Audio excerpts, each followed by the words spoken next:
Just a minute,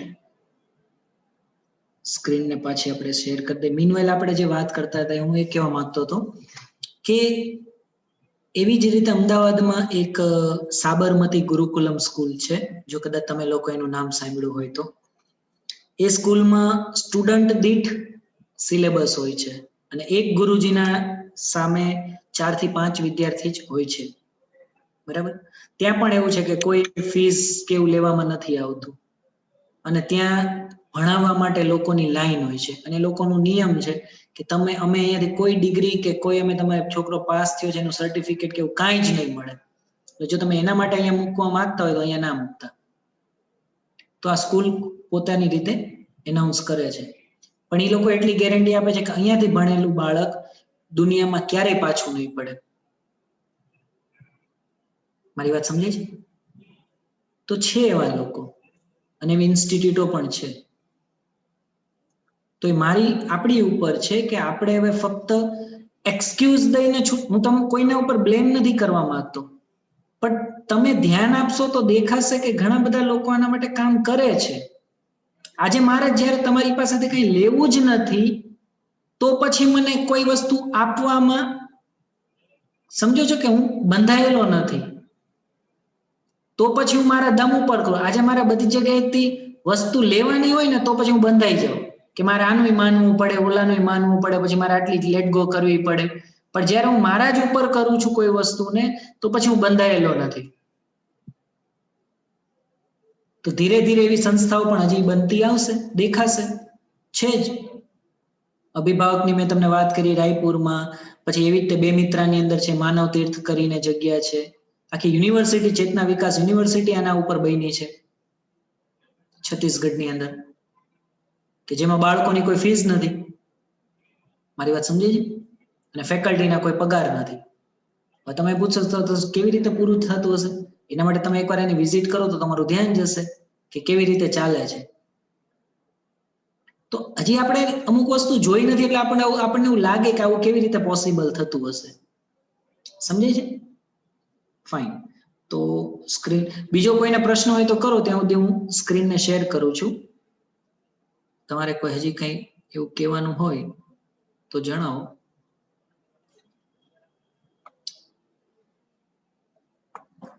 તો ધીરે ધીરે શિવાનીબેન અમુક પ્રશ્નોના જવાબ છે આપણને ધીરે ધીરે મળતા રહેશે. જેમ જેમ આપણે આગળ વધતા જશું એમ એમ આપણા અમુક પ્રશ્નોના જવાબ છે આપણને મળતા રહેશે. બાકી અત્યારે મેં તમને આટલું કીધું એ બરાબર લાગે છે? જી સર. Okay, thank you. તો હવે આપણે આગળ વધીએ છોકરાઓ.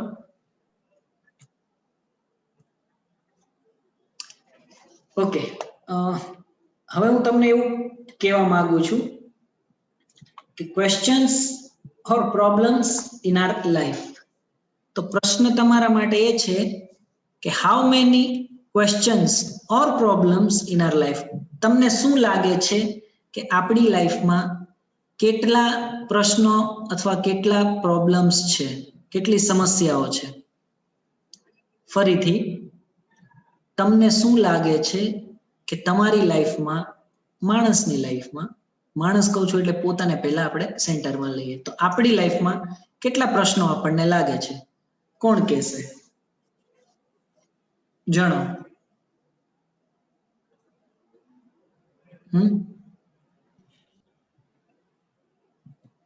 શું લાગે છે? લાઈફમાં કેટલા પ્રશ્નો લાગે છે? ઘણા બધા છે સર, ક્યારેય ગણ્યા નથી.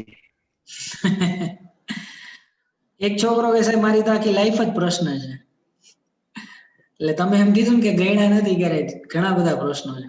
ગુડ. બીજું કઈ કોઈ કહેશે? દીપભાઈ કીધું એવી રીતે બીજું કોઈ કઈ કહેશે?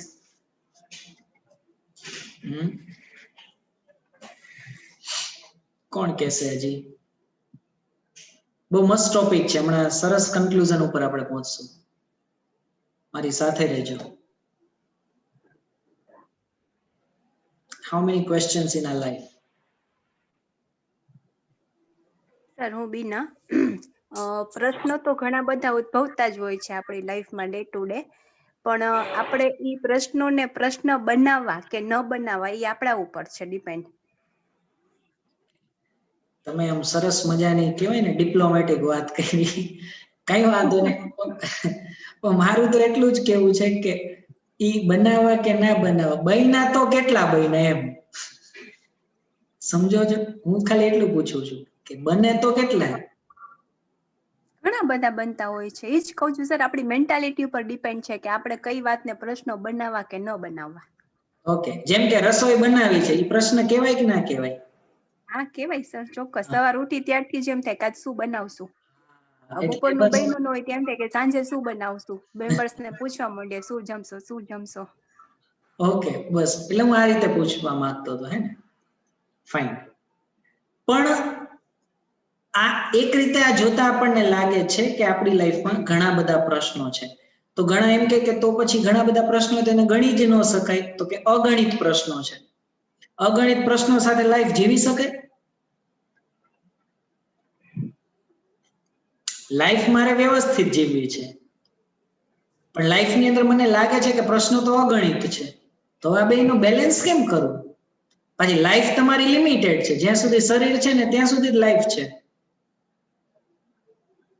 અને પ્રશ્નો અગણિત લાગે છે. તો આ બેયને બેલેન્સ કેમ કરવું? પ્રશ્નોને ઇગ્નોર કરીને. કરી શકાય છે? અમુક હોય જે કરી શકાય ને અમુક ને પછી આપણે સોલ્યુશન મેળવવું જ પડે. હા, તો એટલે ટેમ્પરરી જ થાય છે સર, પરમેનન્ટ તો નથી થતા. તમને ગમે છે શું, ટેમ્પરરી કે પરમેનન્ટ? પરમેનન્ટ.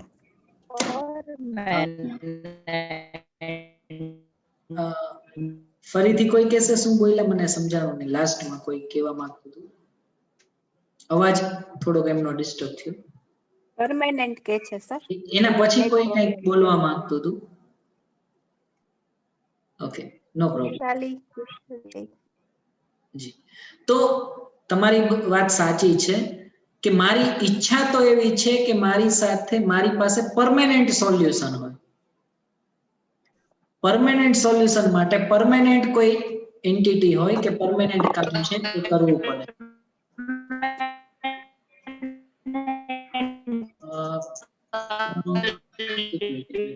નથી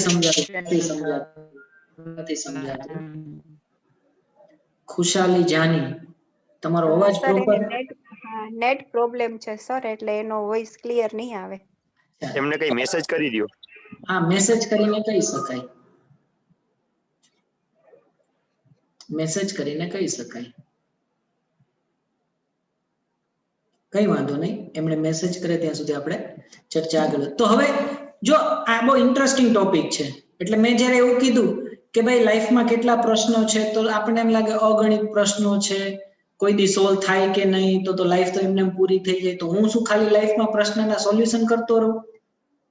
આના માટે જ મને લાઈફ મળી છે.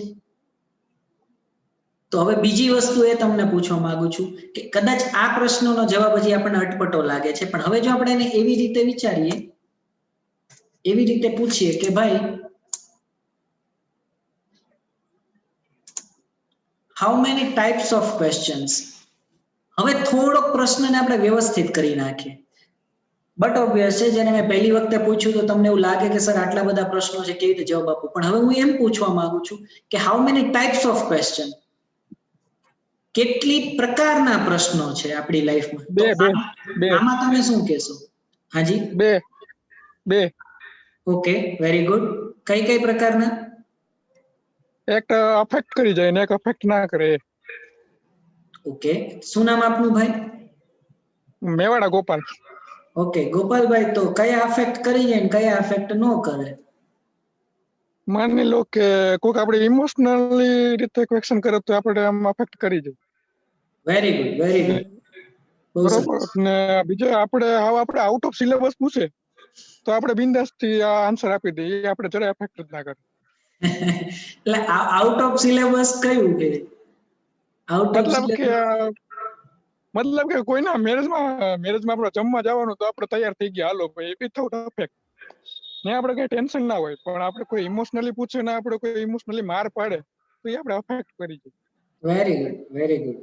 ગુડ ગોપાલભાઈ, સરસ. બીજું કોઈને હજી કઈ એમાં એડ કરવું હોય તો કરી શકે છે કે how many types of questions in our life, કેટલી પ્રકારના પ્રશ્નો? હાજી, બે પ્રકારના, એક અંગત ને એક બાહ્ય. બહુ સરસ. દીપ, બરાબર ને? હા sir. Very good, very good. તમારો ને ગોપાલભાઈનો જવાબ એકદમ મળતો જ આવે છે. હજુ કોઈને કઈ આમાં કહેવાનું હોય તો કહી શકે છે, પછી હું મારી વાતને. તમારું ઇન્ટરેક્શન ખૂબ સરસ છે છોકરા, હું તમને એકનોલેજ કરું છું. મને આટલો સારો રિસ્પોન્સ હજી સુધી સ્ટુડન્ટમાંથી તો નથી મળ્યો તાત્કાલિક. તો એટલું તો મને હવે થોડીક શાંતિ છે કે આવનારા સમયમાં લોકોને સારા શિક્ષકો મળશે. ગુડ.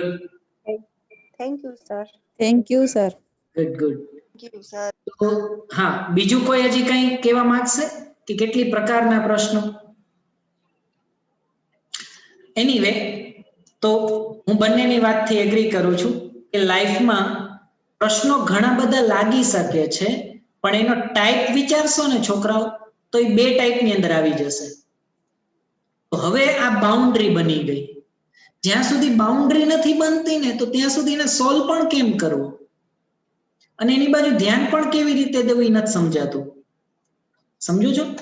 તો જે અમુક પ્રકારના પ્રશ્નો છે, જેમાં કોઈક ભાઈએ કીધું કે એના સોલ્યુશન થી આપણને બહુ ફેર નથી પડતો. એ વાત સાચી છે. જેમ કે હું ડોક્ટર નથી, તો મને ભાઈ તમે એમ કહેશો કે આને હાર્ટનું ઓપરેશન કરવું છે, તો એ પ્રશ્ન મારો આઉટ ઓફ સિલેબસ કહેવાય. તો દરેક વ્યક્તિએ હાર્ટનું ઓપરેશન કેમ કરવું એની જરૂર નથી. ખ્યાલ પડે છે? દરેક વ્યક્તિએ હાર્ટનું ઓપરેશન કેમ કરવું એની જરૂર છે નહીં. Just a minute.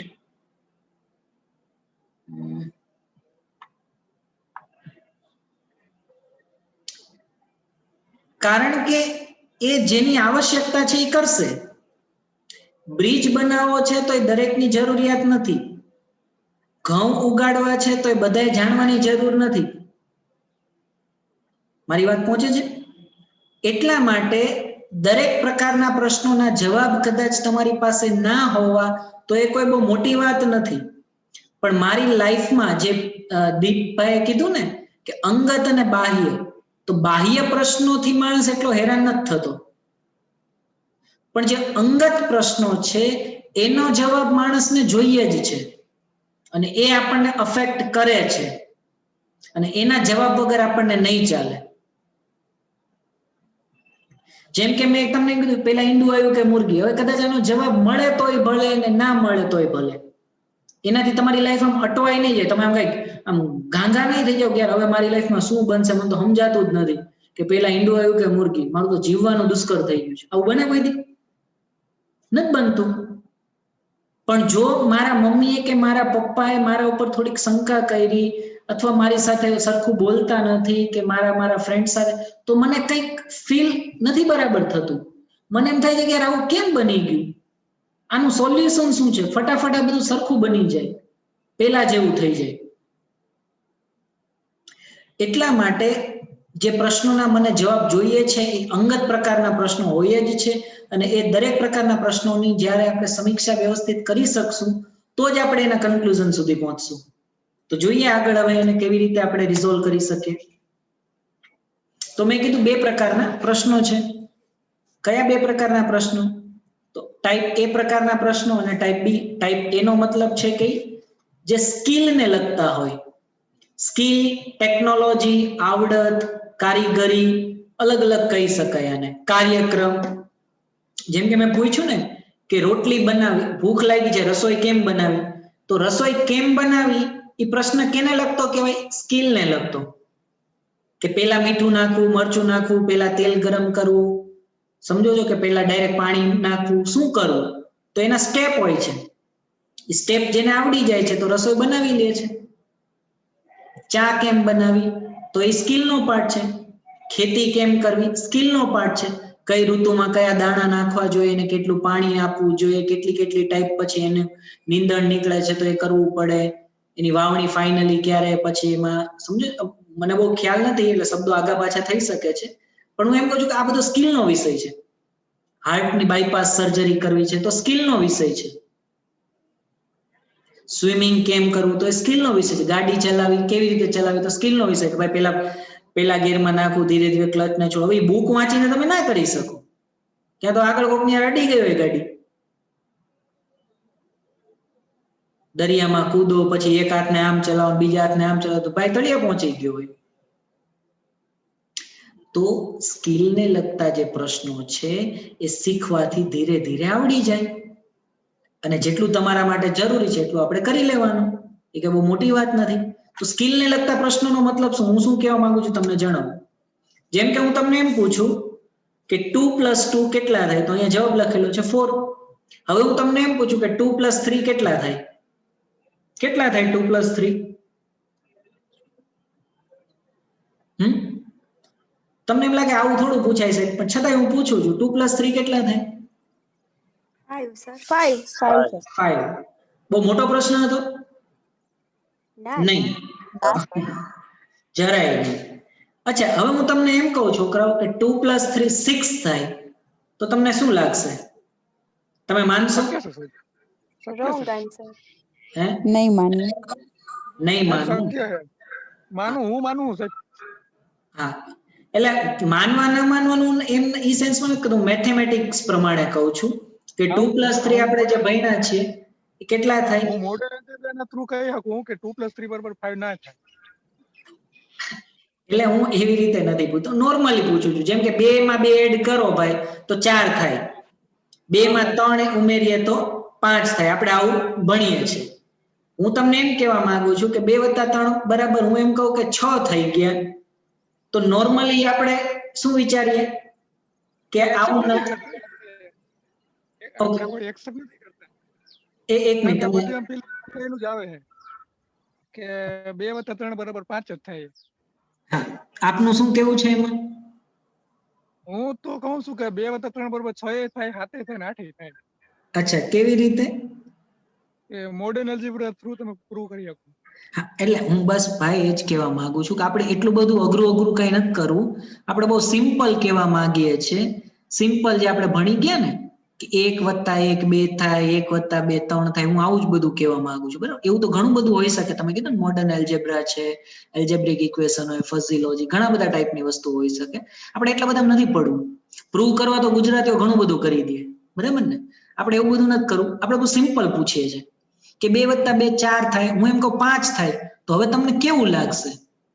તો તમે લોકો એમ કહેજો કે ના ના સાહેબ એવું, પણ હું તમને એમ કહું છું કે ભાઈ 2 + 2 4 ની જગ્યાએ 5 તમને નથી સ્વીકાર થતો, તો કારણ કે તો ઘણા લોકો કહે કે ના સર એની મેથડ છે ને અમે લોકો ભણી ગયા છે, અને એમ જ હોય.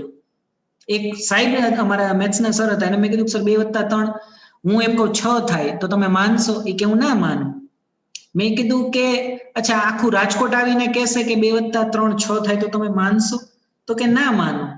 તો મેં કીધું કેમ ન માનો? એ કે ભાઈ એઝ અ મેથ્સ નો ફેકલ્ટી મને ખ્યાલ છે કે એ નો થાય, અને મને ખ્યાલ છે કે 2 + 3 5 જ થાય. તો મેં એને કીધું કે જો આ કોન્ફિડન્સ કહેવાય. એકવાર જે વસ્તુ મને ક્લેરિટીમાં બેસી ગઈ છે, એમાં પછી મારી સામે કદાચ ગમે એટલા લોકો ઊભા રહી ને તો મને એમાં શંકા નથી થતી કે ક્યાંક હું ખોટો તો નથી ને. આટલું પહેલા પહોંચે છે. જેમ કે એટલે આપણે અમુક વખતે એવા શબ્દો નથી બોલતા કે મને ખબર છે પણ ભૂલ થઈ ગઈ. આ બે શબ્દો ભેગા ન ચાલે. ભૂલ થઈ ગઈ એનો મતલબ ખબર નહોતી, ખબર છે એનો મતલબ ભૂલ નહીં પડે. બે ભેગું ન હોય કોઈ દિવસ. કેવી રીતે? જેમ કે હું તમને એમ કહું કે તરસ લાગે તો શું કરાય? તરસ લાગે તો શું કરાય? જ્યુસ પીવાય, પાણી પીવાય. નોર્મલી તમે શું પીવો? જ્યુસ પીવો કે પાણી પીવો? પાણી જ પીવાય. ડિપેન્ડ કરે છે. પાણી પીવાય. અરે ભાઈ, એમ તો તમારી બાજુમાં ઘી પડ્યું અને પાણી પડ્યું તો તમે એમ ન કહો હું બહુ પૈસા વાળો છું, મારી પ્યાસ તો ઘીથી જ બુજાશે, હે ને? એવી વાત નથી કરતો હું નોર્મલ પૂછું છું. તમે બહુ સિમ્પલ રીતે લ્યો આને, હે ને? જ્યુસ પીવાય, નો પીવાય, સારી વાત કહેવાય. તમે પીવો, કઈ ના નથી, પણ મારું એવું કેવું છે કે નોર્મલ માણસ શું કરવા માંગે ભાઈ? તમને તરસ લાગે ત્યારે તમે જ્યુસ ગોતો છો, પાણી ગોતો છો? પાણી ગોતીએ છીએ સર. પાણી પીએ. ઓકે, તો બસ મારું એ કેવું છે કે મને એકવાર ક્લેરિટી થઈ ગઈ છે કે તરસ લાગે તો પાણી પીવાય. તો પછી જસ્ટ અ મિનિટ, તરસ લાગે તો પાણી પીવાય. પછી આપણે એમ નહીં કહીએ કે અચ્છા મેં ભૂલથી પેટ્રોલ પી લીધું. અરે મને તો એ ભૂલાઈ ગયું હતું કે તરસ લાગે તો પેટ્રોલ ન પીવાય. આમાં ભૂલ નહીં થાય આપણી. મને બહુ ભૂખ લાગી છે, બાજુમાં પથ્થર પડ્યા છે, તો હું ભૂલથી છે પથ્થરા નહોતા ખવાતા અને હું ખાઈ ગયો. મારી વાત ફની લાગશે, પણ આવું આપણે નહીં કરીએ. આનો મતલબ છે કે જે વસ્તુ મારામાં ફિક્સ બેસી ગઈ છે એમાં આપણે ભૂલ નહીં કરીએ. તો જે વસ્તુમાં હજી આપણે ભૂલ કરીએ છીએ એનો મતલબ હજી એની શ્યોરિટી નથી આપણામાં બેઠી. એટલે મારો કહેવાનો મતલબ ખાલી તમને એટલો હતો કે 2 + 2 4 થઈ, એકવાર ક્લિયર થઈ ગયું પછી આખું રાજકોટ કદાચ એમ કહે ને કે 4 નહીં 5 થાય તોય હું હલીશ નહીં એમાં. અનફોર્ચ્યુનેટલી જેટલો કોન્ફિડન્સ આપણને આપણી આ સ્કિલને લગતા પ્રશ્નોમાં આવી ગયો છે, જેટલા આપણે સોલ્વ કર્યા હોય, જેટલા આપણે જાણતા હોઈએ, એટલો કદાચ મને મારા જીવવાને લઈને પ્રશ્નોમાં નથી આવતો. કઈ રીતે જોઈએ છીએ આગળ.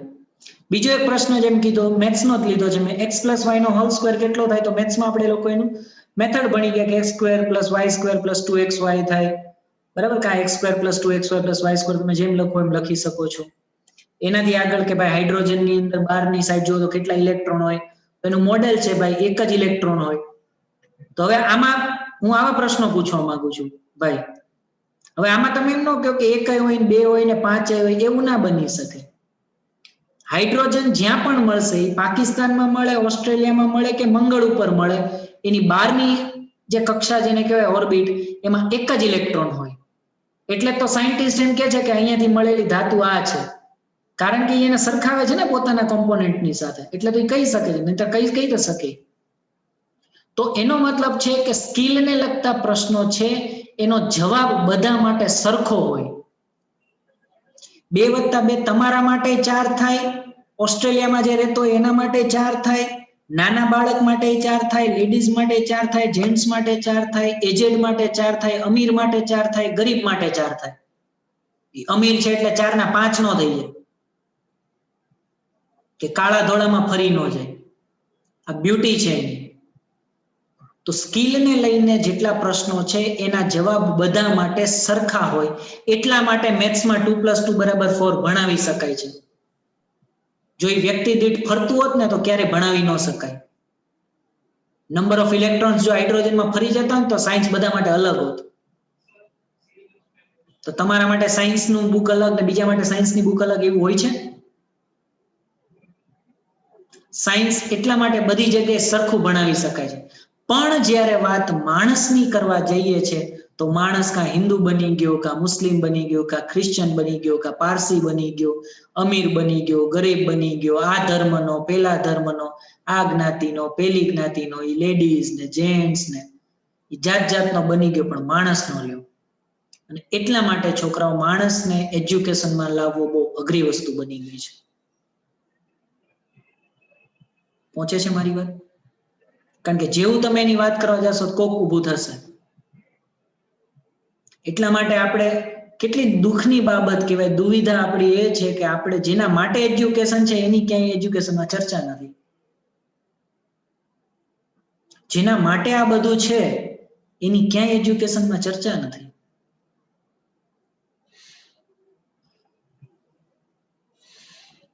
હું આ તમને કહેવા માંગુ છું. કેટલી દોડધામ બાર માટે ચાલે છે. મેથ્સને લઈને કેટલા ક્લાસીસ, મેથ્સને લઈને કેટલા સિલેબસ, મેથ્સને લઈને કેટલી એપ્લિકેશન. અલ્ટિમેટલી એપ્લિકેશન છે કોના માટે? આટલું બધું સાયન્સ આગળ પડતું વધી ગયું છે, અલ્ટિમેટલી આ સાયન્સ છે કોના માટે?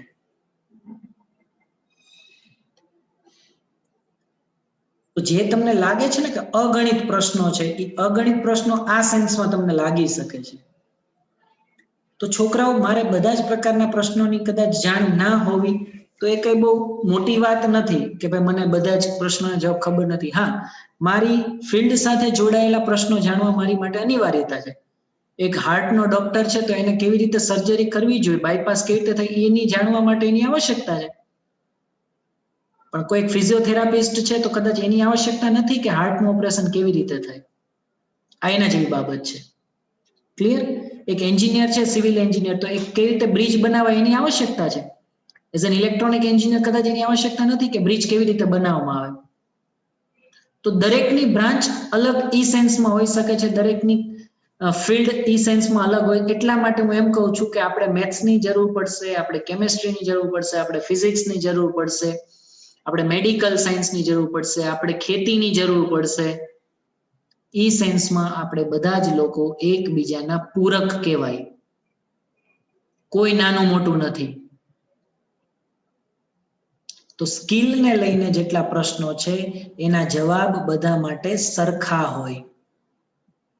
આટલી વાત પેલા બધાને પહોંચે છે, એટલે એના જવાબ સરખા છે, એટલે એને લઈને કોન્ફિડન્સ છે. આટલું પેલા પહોંચ્યું, પછી આગળ વધીએ. જી સર. Okay. જી સર. Okay.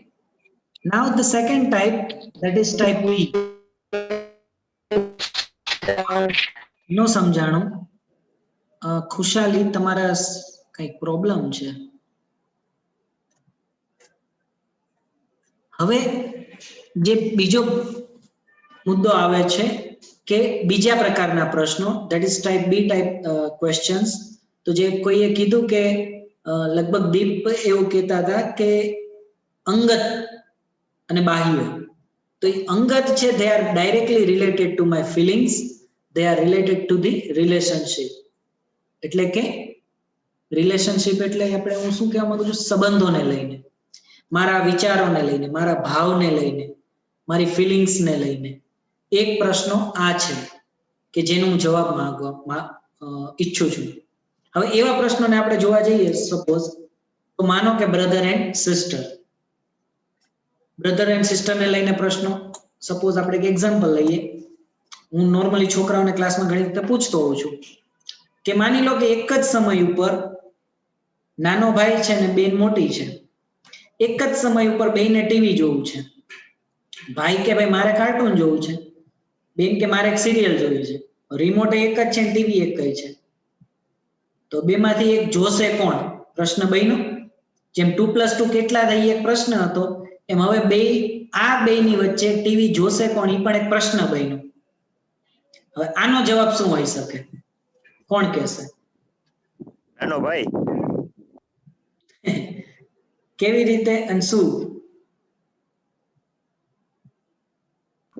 કે કારણ મોટામાં એટલી સમજ હોય કે નાનો જીદ કરે તો એને આપી દેવું જોઈએ, કેમ કે સંબંધ આગળ ટીવી વસ્તુ નથી જેનાથી આપણે સંબંધ બગાડી શકાય. બહુ સરસ, બહુ એક સરસ વસ્તુ છે અને આ વ્યક્તિ છે, એટલે very good, very good, excellent. બીજું કોણ કહેશે હજી?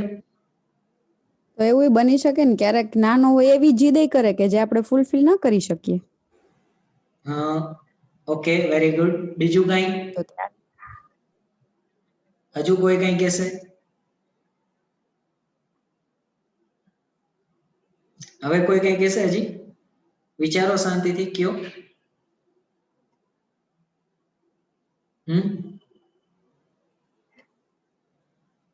બોલો,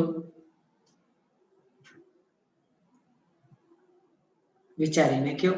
2 જવાબ આવ્યા આપણી પાસે. હજી કઈ કોઈને આમાં એડ કરવું હોય, કઈ કેવું હોય તો કહી શકાય.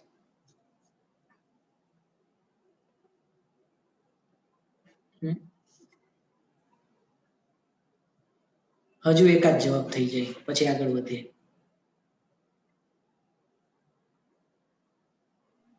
સર, જે તે સમયને માન આપીને નાના ભાઈને આપણે કાર્ટૂન માટે એગ્રી થઈ જઈએ, પણ પછી ઈ સમય જતા આપણે એને સમજાવી પણ શકીએ કે દર વખતે તારા માટે કાર્ટૂન ઇમ્પોર્ટન્ટ નથી, ક્યારેક આપણે દીદીને ચાન્સ આપવો જોઈએ.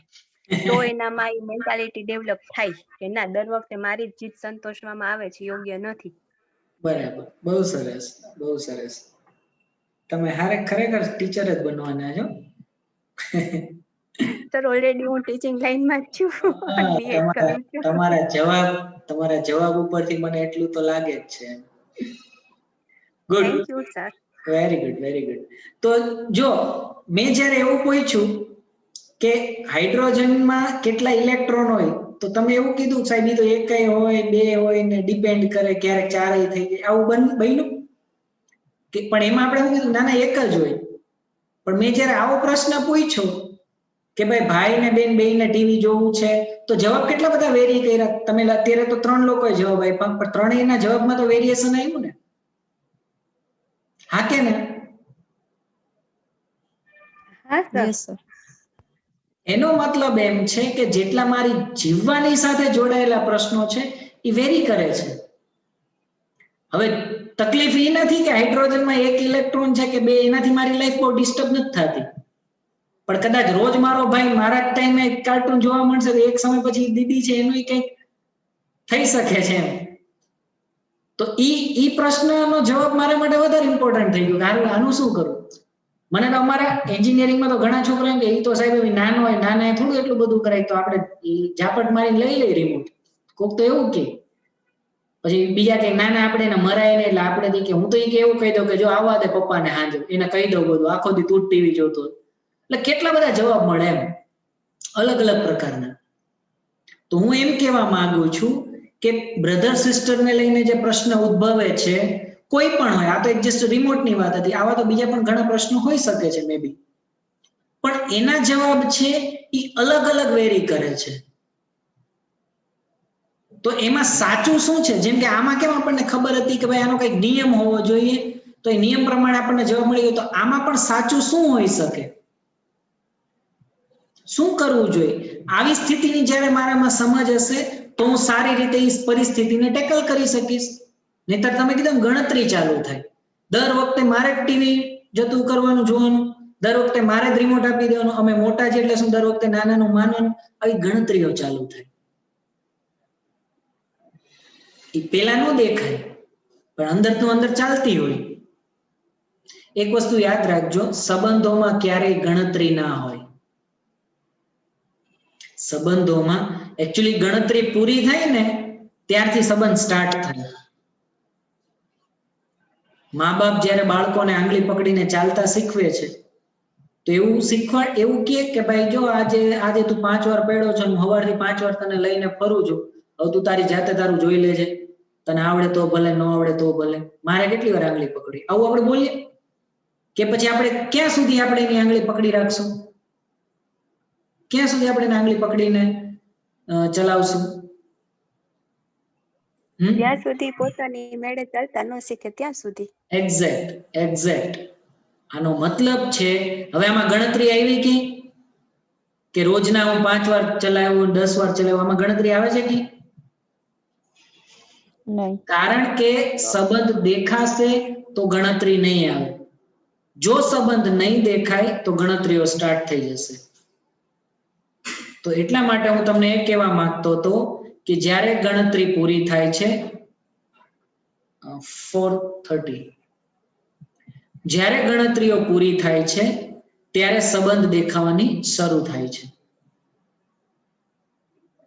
તો આને સંબંધ કહેવાય.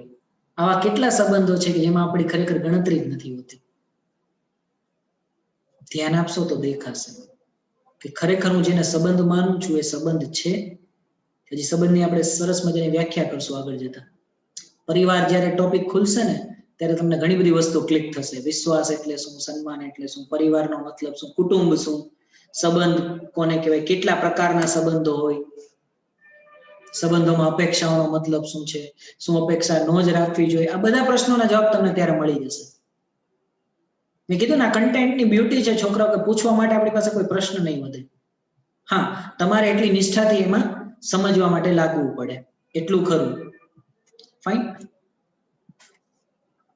બ્રધર સિસ્ટર ને લઈને પ્રશ્નો છે, ચિલ્ડ્રન એન્ડ પેરેન્ટ્સ ને લઈને પ્રશ્નો. વચ્ચે એક પેરેન્ટ્સ મને એવું કહેતા હતા કે સર મેં મારા બાળક માટે એટલું બધું કર્યું. તો એટલું બધું કર્યું એ આપણે પૂછીએ ને કે ભાઈ વડીલ તમે શું કર્યું, એટલે ગણાવે કે ભાઈ જો એના બર્થડે ઉપર મેં નવો મોબાઈલ લઈ દીધો, એક નવું બાઇક લઈ દીધું, એને જ્યારે એના દોસ્તાર પિક્ચર જોવું હોય ત્યારે આપણે પિક્ચર જોવાની છૂટ આપી, એને નવા કપડાં લેવાની ક્યારેય ના નથી પાડી, એને પૈસા વાપરવા આપણે વ્યવસ્થિત આપીએ છીએ. તો એને જે માંગ્યું બધું આપ્યું. તો મેં એને એટલું જ કીધું, મેં કીધું કદાચ બની શકે કે તમારું બાળક મોટું થાય ને તો તમે કદાચ માનો ભવિષ્યમાં ક્યાંક બીમાર પડો તો તમને મોંઘી હોસ્પિટલમાં દાખલ કરશે, સારા ડોક્ટરને દેખાડશે, મોંઘી દવાઓ કરાવશે. તો મેં કીધું તમે જે એને આપ્યું છે કદાચ રિટર્ન તમને કરશે, પણ તમે જો એને એમ કહેશો કે બેટા મારી પાસે બેસતી, તો મેં કીધું ઈ લગભગ નહીં કરે. કારણ કે મેં કીધું તમે કદાચ બાળકને વસ્તુ આપી, સમય નથી આપ્યો. મેં કીધું આપણે કેટલી વાર એની સાથે બેઠા છીએ, એ કે આ બધું એના માટે તો છે. મેં કીધું એના માટે છે એ બધી વાત સાચી, પણ એની સાથે બેસીને આપણે કેટલી વાર રહ્યા છીએ? તો વિચારવા માંડે. આપણા બધાની સ્થિતિ આવી છે. આપણે એમ કહે છે હું આટલી બધી દોડધામ કોના માટે કરું છું, પણ તમે એની સાથે રહીને તો કઈ નથી કરી શકતા. તમે સાંજ પડે થાકીને આવો ને પછી આપણને એમ લાગે કે ખાઈ પીનું સીધો હુઈ જાવ, આખા દિવસનું કામ છે, તો બાળક બિચારું કરે શું? એમ કરતા કરતા એ 17-18 વર્ષનું થઈ જાય છે. પછી હવે હું એમ વિચારું કે મારી પાસે બધી વાતને શેર કરે, મારી પાસે બેસે, કેવી રીતે બેસે? જે સમયમાં એને આપણી ખૂબ જરૂર હતી એ સમય તો આપણે કાઢી નાખ્યો. અમારે એક ટીચર હતા, એમણે શેરિંગ કર્યું હતું સ્કૂલની અંદર, આ વર્કશોપ ચાલતો હતો ત્યારે. એ કે સર જ્યારે હું સ્કૂલમાં ભણવા જતી ને તો મારો સવારનો ટાઈમ હતો ને, બપોરે હું આવું તો એ કે મારી નાની 3-3.5 વર્ષની કે એવી ડોટર હતી, કે કદાચ મોટી હશે સેજ. તો એ કે હું જ્યારે પણ સ્કૂલે જતી ને તો એ જીદ કરે, કે નાની હોય એટલે એને એમ હોય ને મમ્મી મારી સાથે રહે એમ. તો એ કે હું એને પછી થોડીક મનાવતી ને ટીવી ચાલુ કરી દઉં ને કાર્ટૂન દેખાડું, પછી હું એને કહું કે બેટા હું સાંજે આવીશ ને તો તારા માટે ચોકલેટ લેતી આવીશ, એમ કંઈક હું એને મનાવતી એમ. પછી ધીરે ધીરે એ માની જતી. પછી કેવું બનવા માંડ્યું કે હું સાંજે બપોરે આવું ને કે કોલેજ સ્કૂલેથી, તો એ કઈ રાહ જોતી હોય કે આજે મમ્મી કઈ ચોકલેટ લાવશે. અને જેથી કે હું ન લાવી હોય ને તો એ બહુ જ આમ જીદ કરે ને રોવે ને આમ રાડો પાડે ને એવું કંઈક કરે.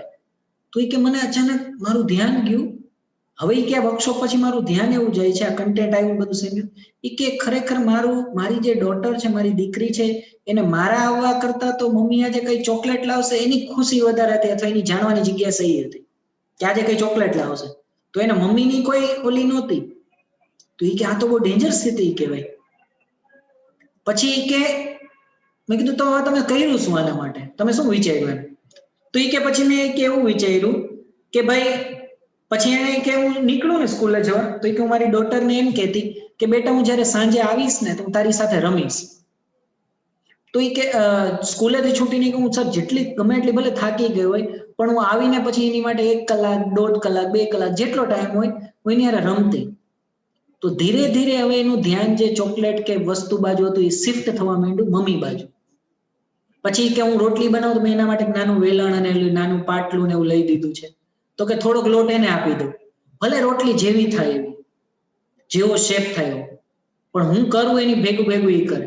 હું એને કપડાં કરું તો ભેગા એને થોડાક આપી દઉં, જેવા વળાય એવા. આનો મતલબ થયો કે એમણે એમ કીધું કે હું મારી દરેક એક્ટિવિટીમાં મારા બાળકને ઇન્વોલ્વ કરવા માંડી. આનો મતલબ શું છે કે બાળકને એની મમ્મી જોઈતી હતી, એને એની વસ્તુ નહોતી જોતી. પણ ઇનિશિયલ લેવલે આપણું ધ્યાન ક્યાં હોય છે? ઇનિશિયલ લેવલે આપણને આ બધું ક્યાં દેખાય છે? સમજાય છે મારી વાત? જેથી તેની સમજ આવે છે ત્યારે ઘણી વખતે બહુ દૂર થઈ ગઈ હોય છે વસ્તુ. તો કાં તો બાળક આપણાથી એટલું બધું દૂર નીકળી ગયું હોય છે કે હવે એની પાસે બેસીને એ સમય નથી રહ્યો કેવી વાત કરવું. એક સ્ટુડન્ટ મને કે સર મારા મમ્મી પપ્પા બંને જોબ કરે છે, સવારથી સાંજ સુધી એ ઘરે હોતા નથી. સાંજ પડે આવીને મમ્મી કે પોતાનું કામ કરવા માંડે ને પપ્પા એનું ન્યૂઝ કેવું ચાલુ કરીને બેસી જાય ટીવીની